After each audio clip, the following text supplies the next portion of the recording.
I know what some of you out there are thinking. If this border wall gets built, what's the most creative way to get over it? I don't mean like emotionally, but I mean physically to vault the wall. You don't have to vault the wall. Think about it this way. Years back, I can't remember what year it was, 84, 87, there was a little film called Who Framed Roger Rabbit, where a cartoon rabbit was able to break through walls with the perfect outline of his own body. So the first way I can think of is become a cartoon character and just make a hole your size. And not like, oh, what the hell is that story? The Fault? Japanese story? This is my hole. Don't do that, because it's fucked up and creepy. But if you can Roger Rabbit your way through it, cool. If not, go to a country where there are mole people and hire them to burrow underneath it. But I don't mean burrow perpendicular, I mean burrow parallel to it.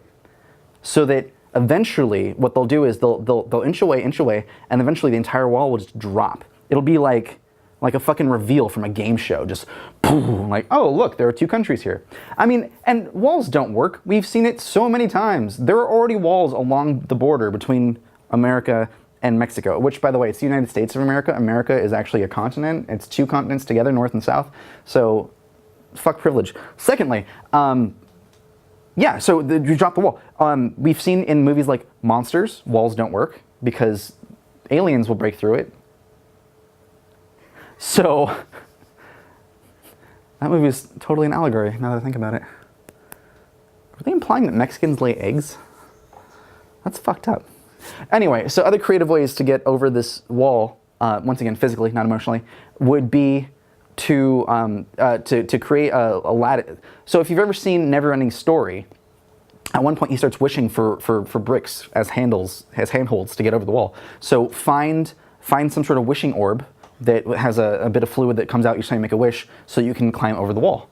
We're talking creative here. We're not talking necessarily practical. Other ways, you can get a lawn chair and put a bunch of helium balloons on them, and put a dummy on it, and then let that go.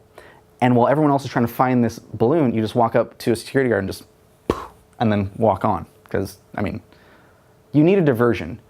So anything will work. I mean, you can use a catapult to launch yourself or to launch a dummy. In fact, if you can create like a Bill and Ted's Bogus Journey kind of like robot dummy that when you launch it over will stand up and start running away from Border Patrol, that's pretty great. You can also get a series of cars together and then build a ramp, and then you launch one of the cars over with a tether, and then you are on the other end of that tether, and then it pulls you up, and you don't sit in the car, mind you, it's gonna crash, but you'll be totally safe if you land in the wreckage.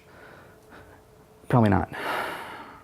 Also, once again, Fast and Furious, in the fourth movie, there was a tunnel underneath the wall between two countries, which I believe were America and Mexico, implying that there was a cavern in a natural rocky surface, and you had to get through caves. So work on that. If you're a miner, get a pickaxe, just go at it. My curiosity is how much of a border they're gonna have between, because like Steve McQueen had no problem jumping that gap in Great Escape. So if you have a motorcycle and Steve McQueen at your disposal, he can help you out. And yeah, I think that's it. Oh, also, if you can find the mushroom that Alice ate to grow really big, don't step over the wall, kick that bitch over. Or creatively, what you can do is get on the team that's building the wall and hide explosives inside it. And I'm talking like the bomb with the wick coming out and the cork holding it in, like hide those in, like fucking bombs, you know what I mean? And then light them all from the Mexico side because celebration, and just watch it explode into Texas where no one cares about you anyway.